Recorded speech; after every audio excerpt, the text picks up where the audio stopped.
Biz doludur, meyxanalar ərəb-fars ibarələri ilə doludur. Hazır, nə qədər olar? Biz onu necə ədəbiyyata salaq? Bütün ərəb-fars sözləridir. Nə qədər olar? Bəs bizim dilimiz, hanı bir dənə dili gözəl olan və yaxud ən azından o deyişmə bir tapmaca idi, bir sualın cavabını bilir də dinləyən. Mən deyim birin. Bəli. Pərviz Bülbülə ilə Vüqar Biləcəri deyişirlər. Toyların birində və sürətli şəkildə 3 saniyədən bir-birlərinə bənd deyirlər. Qafiyə də budur.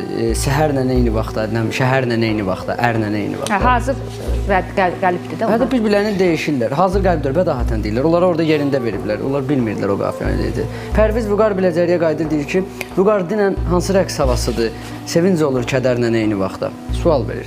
Vüqar 5 saniyəni keçmədən durur deyir ki, sən dediyin hava sayılır vağzalı, şərbəti var zəhərlə eyni vaxtda. Və çox yerində 5 saniyənin içində bu adam ona cavab verə bilir. Tamamilə doğrudur. Gözəl nümunə.